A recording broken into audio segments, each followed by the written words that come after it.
તો ગુજરાતને યુસીસીનું કવચ વાત કરવી છે આજના મહત્વપૂર્ણ મુદ્દાની। આપણી સાથે હું છું વિધિ અને યુસીસીને લઈને આજે રાજ્ય સરકારે એક કમિટીનું ગઠન કર્યું છે।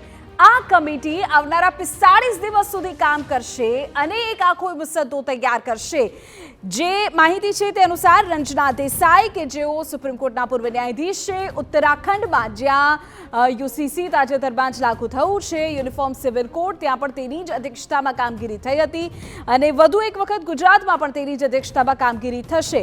5 સભ્યોની એક કમિટી કે જે યુસીસીને લઈને આવનારા દિવસોમાં કામગીરી કરશે ગુજરાતમાં।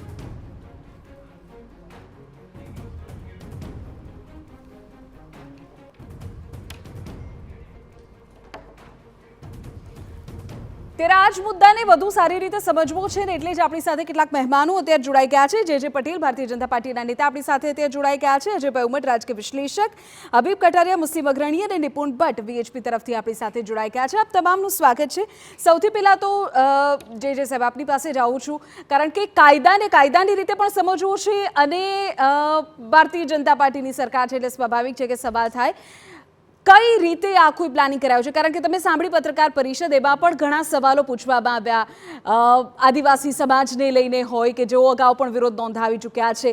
કયા ગોલ સાથે આગળ વધી રહી છે? શું પાર્ટીનું પોતાની કોઈ ડેડલાઇન છે કે આ રિપોર્ટને લઈને 45 દિવસની ડેડલાઇનમાં ખુશ થવાનું? બેન, આખા આ વિષયને કોઈ રાજકારણ સાથે ન જોડવો જોઈએ, કેમ કે સુપ્રીમ કોર્ટે લગભગ 7 કેસની અંદર સમયાંતરે ટકોર કરી છે।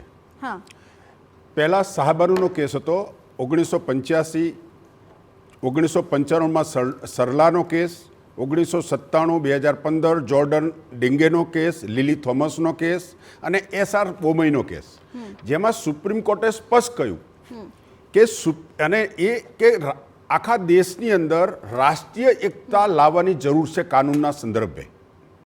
અને ભારતનું બંધારણ પણ કહે છે કે ધર્મ નિરપેક્ષતા એ ભારતીય બંધારણનો આધાર ન હોવો જોઈએ। ધર્મના આધાર ઉપર કાયદો નહીં, કાયદાના આધાર ઉપર ધર્મ ચાલવો જોઈએ। અને વિશ્વના જેટલા દેશો છે, અમેરિકા જેવા પશ્ચિમી દેશોએ આ કાયદો લાગુ કર્યો છે। તમે વિશ્વની સાથે પણ દેશને ઉભા રહેવું હોય તો પણ સમાન સિવિલ કોડ એ આ દેશની જરૂરિયાત બની છે। અને આના આધારો પર આ દેશમાં ધર્મ નિરપેક્ષતાના નામે જે ખોટા પ્રચારો થઈ રહ્યા છે એની સામે આ કાયદો એ દેશના નાગરિકને સમાન હક આપશે અને સમાન હક લેવો એ આ દેશના તમામ નાગરિકોનો અધિકાર છે।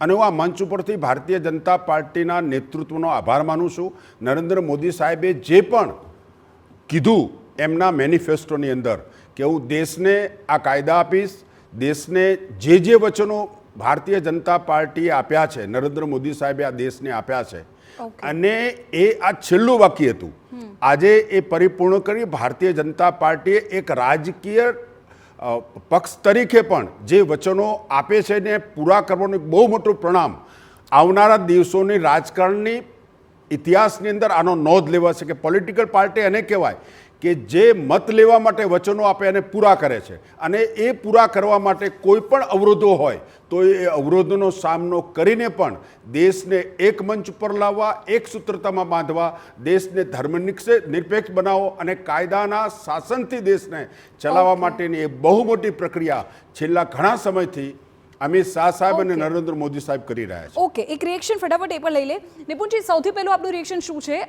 અત્યારે જે જાહેરાત થઈ છે કે 5 સભ્યોની કમિટી 45 દિવસમાં રિપોર્ટ સોંપશે, વીએચપી કઈ રીતે જોઈ રહ્યું છે? વીએચપી આને આવકારે જ છે અને ખરેખર આ ઘણા વર્ષોની માંગ હતી હિન્દુ સમાજની અને આ ભારતીય બંધારણની અંદર પણ ભાઈએ કીધું એ રીતે કે સમાન કાયદો હોવો જોઈએ, તો એ ઘણા વર્ષોથી માંગ હતી અને એ માંગ આજે એની શરૂઆત થઈ ગઈ છે। 45 દિવસની અંદર જે કમિટી રિપોર્ટ સોંપશે અને પછી એનો કાયદો બનશે તો એ આવકાર્ય છે અને બહુ હર્ષની લાગણી અનુભવીએ છીએ।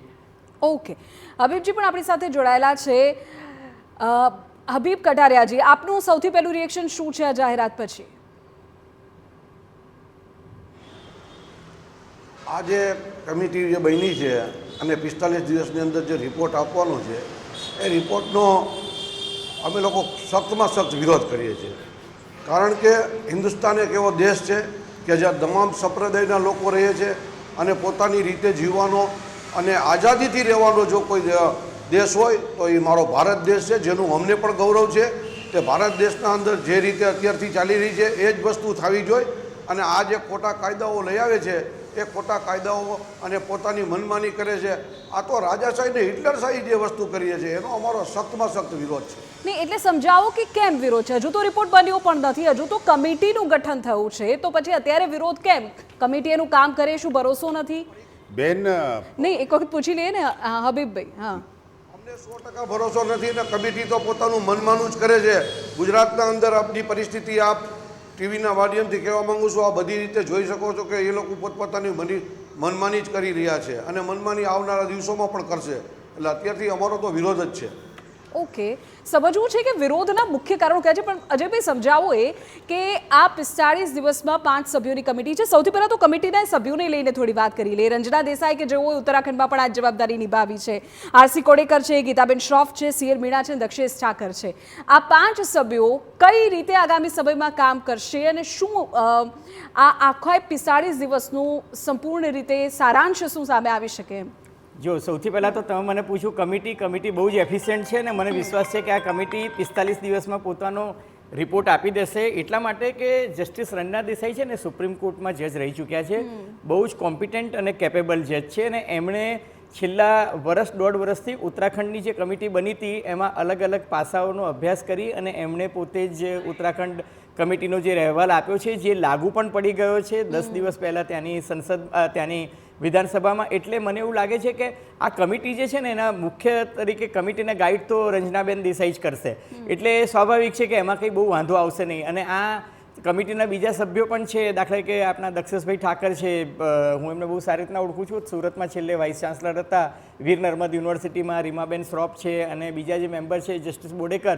આ બધા એટલા કોમ્પિટન્ટ છે કે 45 દિવસ પહેલાં જ કદાચ પોતાનો રિપોર્ટ આપી દેશે. અને આજે તમે તારીખ લખી રાખો, આજની જે તારીખ છે ને એનાથી 45 દિવસની અંદર રિપોર્ટ પણ આવી જશે અને બજેટ સત્ર જે ગુજરાત વિધાનસભાનું શરૂ થશે એમાં ગિલોટીનનો ગોટો વાગે એ પહેલાં છે ને આ રિપોર્ટ મુકાઈ પણ જશે અને એપ્રિલમાં કદાચ આ કાયદો જેમ ઉત્તરાખંડમાં અમલમાં આવ્યો એવી રીતના આવી જશે. એનું મુખ્ય કારણ એ છે વિધિ કે ગુજરાત વિધાનસભાની જ્યારે ચૂંટણી હતી ત્યારે વિધાનસભાની ચૂંટણીમાં જે ભારતીય જનતા પાર્ટીએ ઢંઢેરો આપ્યો તો એમાં કહ્યું હતું કે અમે યુનિફોર્મ સિવિલ કોડ લાવીશું. જો તમને યાદ હોય તો ગુજરાત અને હિમાચલ પ્રદેશ આ બંનેની ચૂંટણીઓ ત્યારે સમાંતર થતી હતી અને ત્યારે બંને ચૂંટણીમાં કહ્યું હતું. ઉત્તરાખંડની ચૂંટણી વખતે પણ એમને વાયદો આપ્યો હતો. ભારતીય જનતા પાર્ટીના 2019ના ઇલેક્શન મેનિફેસ્ટોમાં પણ એની વાત હતી, 2024માં એનો પુનરોચ્ચાર પણ હતો.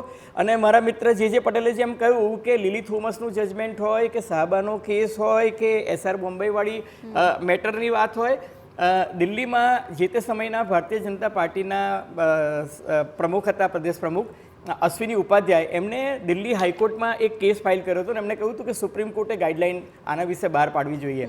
સુપ્રીમ કોર્ટે એક નહીં 7 કેસમાં આવું કહ્યું. પરંતુ ત્યારબાદ 2019માં મોદી સરકારે જે લો કમિશન અપોઇન્ટ કર્યું હતું એ લો કમિશને 185 પાનાનો કન્સલ્ટેટિવ રિપોર્ટ એવો આપ્યો કે અત્યારે કે આ કરવાની ઉતાવળ ન કરવી જોઈએ. અને એ વખતે એમને છે ને ધર્મનિરપેક્ષતાની આખી વ્યાખ્યા આપી અને એ ધર્મનિરપેક્ષતાની વ્યાખ્યા આપી અને એમને એવું કહ્યું કે ભાઈ ધર્મનિરપેક્ષતાનો અર્થ એ નથી થતો કે તમે એમ કે બીજી જ્ઞાતિ કે બીજા સમુદાય જે છે એનો જે પર્સનલ લો હોય, દાખલા તરીકે મુસ્લિમ પર્સનલ લો હોય, શરિયત ધારો હોય કે આપણે હિન્દુ મેરેજ એક્ટ અલગ બનેલા છે, બરાબર છે, કે એ રીતના કે આદિવાસીઓની ટ્રેડિશન્સ જે છે અલગ છે. તમે જો આવો તો જમ્મુ કાશ્મીરમાં અલગ છે, પૂર્વાંચલમાં અલગ છે, નોર્થ ઇસ્ટ પૂર્વોત્તર જે છે એમાં અલગ છે. એટલે એને કહ્યું કે ભાઈ હિન્દુસ્તાન છે ને એ વિવિધતામાં એકતાવાળો દેશ છે એટલે આ નહીં કરવું જોઈએ. એ અહેવાલ જે છે એ સંસદમાં મુકાયો પણ મોદી સરકારે એનો સ્વીકાર ન કર્યો અને પછી બીજું કાયદા પંચ રચાયું અને પછી જે કન્સલ્ટેટિવ કમિટીનો 185 પાનાનો જે રિપોર્ટ હતો એના આધારે નવું થયું ને મોદી સરકારની આર્ગ્યુમેન્ટ એ હતી કે ભાઈ જો આ દેશમાં તમે સમાન નાગરિક સંહિતા એટલા માટે અમે લાવવા માંગીએ છીએ કે જો તમે ભારતીય દંડ સંહિતા અને ભારતીય ન્યાય સંહિતા કરતા હોવ ત્યારે આપણું લોજિક શું છે કે ભાઈ બ્રિટિશરોના જમાનામાં દંડની વાત નહીં, હવે ન્યાયની વાત કરો. સિમિલરલી એવું કહે છે કે બળાત્કારનો કેસ હિન્દુ હોય કે મુસ્લિમ હોય સજા એક જ થાય છે.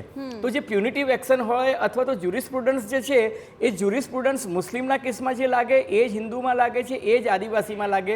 પછી એ ખૂનનો કેસ હોય કે બળાત્કારનો હોય કે લૂંટનો હોય તો પછી આ દેશના જે નાગરિકો છે એ નાગરિકો માટે લગ્નનો કાયદો હોય, લગ્ન વિચ્છેદનો કાયદો હોય, વારસાઈ હોય, કોઈને દત્તક લેવાનો હોય, એ કાયદો પણ એક સમાન હોવો જોઈએ. અને એના આધારે જે સુધારા કર્યા એ સુધારા પછી ભારતીય બંધારણમાં, જેમ મારા મિત્ર જે પટેલે વાત કરી, ભારતીય બંધારણમાં ચેપ્ટર 4 જે છે જેને ભારતીય માર્ગદર્શક સિદ્ધાંતો કહે છે, એ માર્ગદર્શક સિદ્ધાંતોમાં 44 નંબરનો જે સૂચન છે એ જ કહે છે કે ભારતે વહેલું મોડું એમ કે ભારતમાં સમાન નાગરિક સંહિતા લાવવી જોઈએ. આ ભારતીય બંધારણ પણ કહે છે. જવાહરલાલ નહેરુ આ લાવવાની કોશિશ કરી હતી ત્યારે માનનીય ડૉક્ટર આંબેડકર સાહેબે એનો વિરોધ સૈદ્ધાંતિક ધોરણે કર્યું હતું કે પહેલાં આટલી વસ્તુઓ કરવી જોઈએ. અને તમને યાદ છે કે પછી હિન્દુ કોડ બિલને આવ્યું, પણ એ બહુ લાંબી બંધારણીય ચર્ચા છે. પણ એ વાત ચોક્કસ કહેવી જરૂરી છે કે આ શરૂઆતથી જ્યાં ચાલતું હતું, બ્રિટિશરોએ પણ 1864માં આ કાયદો લાવવાનું વિચાર્યું હતું, પરંતુ ત્યારે હિન્દુ મુસ્લિમ પોલિટિક્સ અને વિભાજન ન થાય એટલા માટે એ લોકોએ પણ આ ખરડો પસાર કર્યો હતો. પણ મોદી સરકારે તમે જુઓ કે પોતાના બધા જ એજન્ડા હતા. દાખલા તરીકે જમ્મુ કાશ્મીરમાંથી 370 નાબૂદ કરવાની વાત હતી, 35A નાબૂદ કરવાની હતી, ટ્રિપલ તલાકની વાત હતી, અયોધ્યામાં ભવ્ય રામ મંદિર નિર્માણની વાત હતી. હવે વકફ બોર્ડનું બિલ જે છે એ પાર્લામેન્ટમાં આજે કે કાલે ગમે ત્યારે માઉન્ટ થઈ જશે. અને આ છેલ્લું એજન્ડામાં અહીં હતું. અમિતભાઈ શાહ તાજેતરમાં જ અમદાવાદમાં જ્યારે આવ્યા હતા ત્યારે એમણે જાહેરમાં કહ્યું હતું કે સૌને કુંભ મેળામાં આવવાનું આહવાન તો કર્યું હતું, પણ ત્યારે એમણે જાહેરમાં એ પણ કહ્યું હતું કે ટૂંક સમયમાં યુનિફોર્મ સિવિલ કોડ જે છે એ બધી જગ્યાએ લાવવાના છે. અને ભાજપ શાસિત રાજ્યોમાંથી એની શરૂઆત થઈ ચૂકી છે. ઓકે, તમે જે સૌથી પહેલા વાત કરી ને ટાઈમલાઈનને લઈને એની ઉપર મારે પૂછવું છે, પણ પહેલા જે સાહેબ આપની પાસેથી તમે કાયદાને જાણો છો એટલે સમજવું એ છે કે ક્યારે આ 45 દિવસમાં રિપોર્ટ સરકારને મળી ગયો એ પછી શું થશે, કાયદો ક્યારે થશે, લોકોને શું અસર થશે, ક્યારે અમલી થશે, એમાં રસ હોય. જેવો રિપોર્ટ ફાઇલ થશે વિધાનસભાની અંદર એ પસાર કરી દેશે, બીજા દિવસથી કાયદો લાગુ. પણ જ્યાં ચર્ચાનો મુદ્દો છે તો બંધારણ જે આ દેશનું છે એ આર્ટિકલ 14 અને 15, 14 ને 15 સીધી વાત કરે છે કે સમાનતા હોવી જોઈએ. 15 કેમ કહે છે કે ભેદભાવ નહીં હોવો જોઈએ. જ્યારે આ દેશનું બંધારણ જ સીધી વાત કરતું હોય ત્યારે દેશને અનુરૂપ કાયદા કેમ ન હોવો જોઈએ? આ કાયદાનો અમલ બેન તમે America, island, Pakistan, Bangladesh, Malaysia, તુર્કી, ઇન્ડોનેશિયા, સુદાન અને ઇજિપ્ત જેવા દેશોમાં યુસીસી લાગુ છે. યુરોપના દેશોની અંદર પણ ધર્મ નિરપેક્ષતાનો કાયદો લાગુ થયો છે. તો વૈશ્વિક રીતે પણ ભારતને દેશના કાયદાના સમીકરણની અંદર ઉભા રહેવું હશે તો યુસીસી એ આ દેશની જરૂરિયાત બની જશે. પણ એ વાત તમે લોકોને કેવી રીતે સમજાવશો? તમે જુઓ 2023માં પણ આદિવાસી સમાજે ધરણાની ચીમકી આપી દીધી હતી, વિરોધની ચીમકી આપી દીધી હતી. તો હવે લોકોને સમજાવવું પડશે ને. તમે જે અત્યારે કહી રહ્યા છો એ લોકો સમજશે ખરા? પ્રશ્ન એ છે. જો બેન, કોઈ પણ વસ્તુની શરૂઆત કોઈએ તો કરવી પડશે ને. આ દેશની સુપ્રીમ કોર્ટ નવું જજમેન્ટમાં કહેતી હોય કે તમારે આ કાયદો લાવવો જોઈએ. જ્યારે બંધારણની બેન્ચો જ્યાં કલાકો સુધી અભ્યાસો કરીને એના આધાર ઉપર પોતાના જજમેન્ટ આપતા હોય છે અને એ પછી આ દેશના નાગરિકો માટેના એ જજમેન્ટ હોય છે. સુપ્રીમ કોર્ટ કે પોલિટિકલ કોઈ કામ કરતી હોતી નથી, આ દેશના બંધારણને આધીન કામ કરતી હોય છે. એને અનેક જજમેન્ટમાં કીધું યુસીસી એ આ દેશની જરૂરિયાત છે અને દેશે લાગુ કરવો જોઈએ. અને એ દિશામાં ભારતીય જનતા પાર્ટીએ પહેલ કરી અને આજે ભારતીય જનતા પાર્ટી જેટલા રાજ્યોની અંદર શાસન કરી રહી છે ત્યાં 44 મુજબ અમલમાં મુક્તિ આવી છે. આ કાયદાથી દેશના એક પણ નાગરિકને નુકસાન નથી. સમાનતાથી દેશ એક થશે અને દેશમાં એક સૂત્રતા આવશે. ઓકે, ઠીક છે. આગળ પણ આ જ મુદ્દે વાત કરીએ છીએ અને સમજવું એ છે કે આ જ સમય કેમ શું આટલું સરળ છે જેટલું એ સ્ટુડિયો પરથી ચર્ચા થઈ રહી છે. એક નાનકડા બ્રેક માટે રોકાય છીએ. આપ જોતા રહો TV9.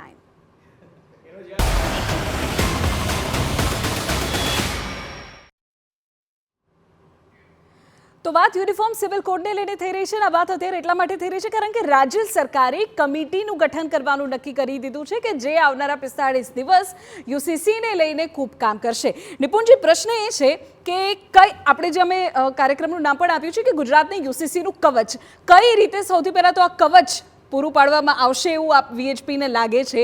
VHP નો રોલ અને VHP નું કામ આવનારા દિવસોમાં શું રહેશે તો પછી? બેન, આપે જે કીધું એ પહેલાં હું કહી દઉં કે જે મુસ્લિમ અગ્રણી ભાઈએ જે વિરોધ કર્યો કે અમે એનો વિરોધ જ કરીશું, ખરેખર ટ્રિપલ તલાકમાં પણ એમને વિરોધ કર્યો હતો. એને ફાયદો તો કેમ તમારી દીકરી નથી એને ફાયદો નથી થવાનો, તમારી બેનને ફાયદો નથી થવાનો? એટલે જે એક માનસિકતા એમની ઘડાઈ ગઈ છે કે કોઈ પણ ભારતીય જનતા પાર્ટીનું કોઈ પણ પક્ષ, ભારતીય જનતા પાર્ટીના કોઈ પણ નેતા અગ્રણી કંઈ પણ વાત કરે એટલે તરત એનો વિરોધ જ કરવાનો. આ મુસ્લિમ નેતાઓમાં, મુસ્લિમ અગ્રણીઓમાં એક છાપ ઊભી થઈ ગઈ છે કે આ રીતે જ કરવું. ખરેખર આનો કાયદાનું તમને શું નુકસાન થવાનું, તમને શું ફાયદો થવાનો એ પહેલાં વિચારી જુઓ. તમારા બેન, દીકરી, ભાણેજ, ભાણિયા આ બધાને ફાયદો થવાનો છે. આમાંથી કોઈને વ્યક્તિગત તમે જોશો તો વ્યક્તિગત ફાયદાની કરતાં સર્વે ભવંતુ સુખીના, સર્વે સંતુ નિરામયા એ જે ભાવના છે બધાને ફાયદો થાય એ ભાવનાની અંદર જ આની અંદર જોડાઈ રહેવું જોઈએ. અને આ વિશ્વ હિન્દુ પરિષદ, હું આપના માધ્યમથી કહું છું, વિશ્વ હિન્દુ પરિષદ આ સરકારના જે કમિટીની રચના કરી અને આ કાયદો લાવશે એનું ખરેખર વિશ્વ હિન્દુ પરિષદ આહ્વાન કરે છે અને બહુ અભિનંદન આપે છે કે આ બીજું રાજ્ય બનશે કે અત્યારે આખા ભારત દેશની અંદર જ્યાં જ્યાં ભારતીય જનતા પાર્ટીનું શાસન છે એની અંદર અત્યારે આ બીજું રાજ્ય કદાચ ગુજરાત બનવા જઈ રહ્યું છે. અભિભાઈને પૂછી લે. અભિભાઈ, તકલીફ ક્યાં છે એ એવું પૂછી રહ્યા છે કે ફાયદો તો મુસ્લિમ સમાજની દીકરીઓને પણ થશે, તો પછી અત્યારથી કમિટીનું હજુ તો ગઠન થયું છે ત્યારથી જ તકલીફ કેમ છે? મારા ભાઈ જે કહેવા માંગે છે કે ભાઈ મુસ્લિમો હંમેશા દરેક વસ્તુમાં વિરોધ કરે છે, મુસ્લિમો કોઈ દિવસ કોઈ વસ્તુમાં વિરોધ, તમે સારું કાર્ય કરો અમે તમને હાર પહેરાવવા તૈયાર છે, પણ જે બંધારણ હોય એ બંધારણ આના વિપરીત ઉપર થઈ અને તમે કાયદો ઘડવાની વાત કરો ત્યારે અમે આ વસ્તુનો વિરોધ કરી છે. અમે કોઈ વસ્તુનો વિરોધ નથી કરતા. તમે 1400 વર્ષ સુધી અમારો જે બંધારણની હક હોય જેમાં મુસ્લિમ બહેનો પણ પોતે વિરોધ કરતી હોય, કોઈ બહેનો વિરોધ કરતી નથી. દિલ્હીની અંદર તમે શું કર્યું હતું, દિલ્હીની અંદર કેટલા મહિના તમે શું કર્યું હતું, બધી આખી ભારતની તમામ જનતા જાણી રહી છે કેવી રીતે પૈસા આપી અને તમે ત્યાં બેસાડી રાખ્યા હતા રોડ ઉપર, બધાને ખબર છે. અંદર તરફ પાડવાની વાત કરો તો એનો અમારો વિરોધ હોય છે. કોઈ તરફ મારવાની વાત નથી ભાઈ. ફક્ત ને ફક્ત વિરોધ જ્યારે તમારી દીકરી, તમારા બેન, તમારા ભાણેજિયા, તમારી તમે જે વાત કરી રહ્યા છો અને હિન્દુસ્તાનના બંધારણને તમામ વસ્તુને મુસ્લિમ સમાજ ફોલોઅપ કરે છે, એવું નથી કે મુસ્લિમ સમાજ હંમેશા વિરોધ કરે છે. કાયદો બને એમાં તમને શું વાંધો છે? તમારે કોઈ ગેરકાનૂની કાર્ય કરવું છે, તમને શું વાંધો છે? રથયાત્રા નીકળે છે, કૃષ્ણ જન્મથી રથયાત્રા નીકળે તો અમે એનું સ્વાગત કરીએ છીએ. અમે હંમેશા બિન સાંપ્રદાયિકને માનનારા છીએ. અમે કોઈ દિવસ કાયદો હાથમાં લેતા નથી. 1400 વર્ષ જૂનો જે કાયદો હોય એને તમે ઉપર કરીને કરવાની વાત કરો તો મુસ્લિમ સમાજ ક્યારેય સાકી ન લે. પણ તમને વ્યક્તિગત તમને નુકસાન થઈ રહ્યું છે કે ફાયદો થઈ રહ્યો છે સમાજને? આજ સુધી અમે તમામ હિન્દુ, તમામ ભારતીયોને ફાયદો થઈ રહ્યો છે. વ્યક્તિગત વાત ન લો. અમને અહીંયા રહેવું હતું ને અમે રહ્યા છે. અને જે આઝાદી પછીના જે કાયદાઓ છે આઝાદી પછીના એ કાયદાને અમે હંમેશા ફોલોઅપ કર્યો છે. આવનારા દિવસોમાં પણ ફોલોઅપ કરી છે. પણ આપ જ્યારે હિન્દુ મુસ્લિમની વાત કરો છો એ ન કરો મહેરબાની કરીને. હિન્દુસ્તાન જે છે એ અમન અને શાંતિનું પ્રતીક છે. હિન્દુસ્તાનના અંદર તમામ રહેતા માણસો ભાઈચારાથી ભારતીયતાની વાત કરું છું. હું હિન્દુ મુસ્લિમની વાત જ નથી કરતો, ભારતીયતાની વાત કરું છું કે દરેક નાગરિકને ફાયદો થવાનો છે. વિશ્વમાં કોઈ એવો દેશ નથી કે જેના અંદર તમામ સંપ્રદાયના લોકો રહેતા હોય અને તેના અંદર આટલા વિવિધતામાં આવીએ છીએ અભિભાઈ આપની પાસે ને જાણવું એ જ ખરેખર એ જ સમજવું છે કે તકલીફ ક્યાં થઈ રહી છે, શેનો વિરોધ છે, કયા કયા મુદ્દાઓને લઈને વિરોધ છે ને વિરોધની રજૂઆત તમે હવે કેવી રીતે કરશો? એક નાનકડા બ્રેક માટે રોકાય છે. આપ જોતા રહો TV9. ચર્ચાને આગળ વધારીએ છીએ. જે સાહેબ સમજાવો એ જે પ્રકારે અત્યારે ઇમરાન ખેડાવાલાએ પણ કહ્યું કે રાજ્ય અનુસાર કાયદો કેમ, પ્રશ્ન અત્યારે સૌથી પહેલો ત્યાં આવીને ઉભો રહી ગયો. બીજું કમિટીના સદસ્યોને લઈને કે અમારા સમાજનું પ્રતિનિધિત્વ કરતા વ્યક્તિ કેમ નહીં? બેન, આખી જે તમારા પ્રશ્નો છે ને એક જ જગ્યાએ ઊભા રહે છે. UCC કેમ શા માટે સરકાર લાવે છે? આખી એક દિવસની પ્રક્રિયા નથી કે કાલ નક્કી કર્યું ને આજ આવવાની વાત નથી. 1995થી સુપ્રીમ કોર્ટ સતત કહી રહી છે કે કાયદાકીય એકરૂપતા માટે અને રાષ્ટ્રીય એકતા માટે એ UCC આવશ્યક છે. સમજાય. 1835માં પણ બ્રિટિશ સરકારના એક રિપોર્ટમાં આવેલું કે UCC દેશમાં લાગુ કરો ભારતમાં, પણ કમનસીબે કોઈ રાજકીય પ્રોપગેન્ડાની અંદર આ કાયદો ક્યાંય ને ક્યાંય રોકાયો, પણ જ્યારે 10 જેવા સુપ્રીમ કોર્ટના જજમેન્ટો આવ્યા જે કાયદા સાથે સંકળાયેલા લોકો પણ અચંબામાં પામવા લાગે કે શા માટે યુસીસી નહીં. જ્યારે સુપ્રીમ કોર્ટની ફૂલ બેચ જજમેન્ટો આવ્યા હોય, કલાકોની મહેનત પછી સુપ્રીમ કોર્ટના જજો જજમેન્ટ આપતા હોય ને એમાં કહેતા હોય કે આ દેશની એક સૂત્રતામાં દેશને લઈ જવો હોય અને કાનૂનનું શાસન દેશમાં લાવવું હોય તો યુસીસી એ આ દેશની જરૂરિયાત છે. એ સમજાઈ ગયું સાહેબ કે યુસીસી જરૂરિયાત છે, પણ પ્રશ્ન એમણે એ પૂછ્યું કે રાજ્ય અનુસાર આવું અલગ અલગ કરવાની શું જરૂર છે? દરેક રાજ્યનું પોતાનું યુસીસી અલગ કાયદો. બેન, દરેક રાજ્યની અંદર શરિયતના કાનૂનમાં આ છે, શરિયતના કાનૂનમાં આ છે, એટલે બે મોઢાની વાત કરવાવાળા આ વ્યક્તિઓને હવે ઓળખવા પડશે. અને એમના સમાજે, હું તો કહું છું, ટ્રિપલ તલાકથી કોઈ પણ હિન્દુઓને ફાયદો થયો? કોઈ હિન્દુઓને ફાયદાની વાત જ નહોતી. મુસ્લિમ બેન દીકરીઓની વાત હતી અને તેમ છતાં આ છાજિયા લેતા હતા આ લોકો જ. હવે અત્યારે મુસ્લિમ બેન દીકરીઓને પૂછો કે ટ્રિપલ તલાક એ એકદમ સ્વીકાર જ છે કે આ જે ભારતીય જનતા પાર્ટી, જે નરેન્દ્રભાઈની સરકારે જે આ કાયદો લાયા એનાથી 110% દરેક બેન દીકરીઓને ફાયદો જ છે મુસ્લિમ. એટલે આમની એ ગણતા જ નથી બેન દીકરીઓને. આપણે તો ભારતીય સંસ્કૃતિમાં કહેવામાં આવે છે કે નારી તું નારાયણી. હવે આ ફાયદો કોને થવાનો છે? રેલી નીકળી હતી, તમને ન ખબર હોય તો તમે જાણો ભાઈ. જે સાહેબ એક ટૂંકમાં જવાબ આપી દો. જો અહીંથી જ વિરોધ તો અત્યારે આપણે ત્યાં 3-4 જે ગેસ્ટ છે એમાં તમને એક તો અત્યારે હબીબભાઈનો જવાબ તો આપવો જ પડશે. પ્રશ્ન એ પણ છે કે ગુજરાતમાં આજે જાહેરાત કરીને આવતીકાલના દિલ્હી ઇલેક્શન પર નજર છે. શું વોટ બેંકને અંકે કરવાની આ રાજનીતિ છે? એક સંક્ષિપ્તમાં જવાબ. બેન, ભારતીય જનતા પાર્ટીએ ન કેવલ દેશમાં પણ વિશ્વની અંદર એક દાખલો બેસાડ્યો છે અને પોલિટિકલ પાર્ટીઓને સજાગ કરી છે કે તમે પ્રજા પાસે ચૂંટણી ઢંઢળેની અંદર જે બોલશો એ વચન પાડવું જ પડશે. ભારતીય જનતા પાર્ટીના અમારા વડીલોએ, નરેન્દ્ર મોદી સાહેબ અને અમિત શાહ સાહેબે આ દેશની જનતાને જે પણ વચનો આપ્યા છે એ પૂરા કર્યા છે.